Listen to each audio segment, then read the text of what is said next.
चंद्रपूर जिल्ह्यातील हत्तीरोग विरोधी औषधोपचार मोहीम थांबविण्याची नामुष्की आरोग्य विभागावर आली आहे। आरोग्य विभागाने राज्य सरकारला अहवाल दिल्यानंतर हा निर्णय घेतलाय।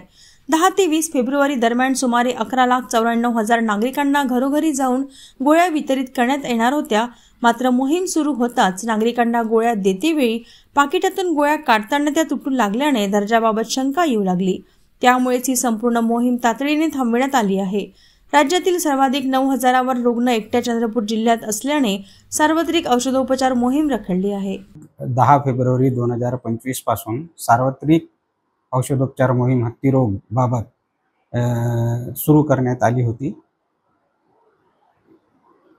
त्यानंतर फील्डमधून आम्हाला गोळ्या तुटत आहे काही प्रमाणात असे फील्डवरून माहिती मिळाली। ती माहिती मिळाल्यानंतर 11 तारखेला आम्ही राज्य शासनाला पुणेचे आमचे जॉईंट डायरेक्टर ऑफिस आहे तिथे याबाबत माहिती दिली की अशी अशी घटना आहे।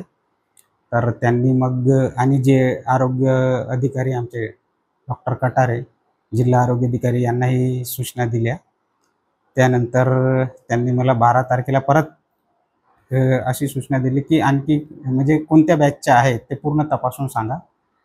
मग दुसऱ्या दिवशी 12 तारखेला आम्ही सर्व बॅचेस बाबत तपासणी केली तर असं आढळलं की जे दोन बॅचेसचे गोळ्या आल्या आहेत त्या दोन्ही बॅचेसमध्ये काही प्रमाणात गोळ्या तुटण्याची माहिती मिळाली।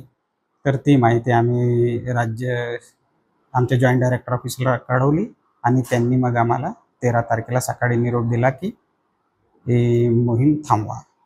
गोळ्या तुटणे हीच समस्या होती, बाकी दुसरी कोणतीही समस्या नव्हती।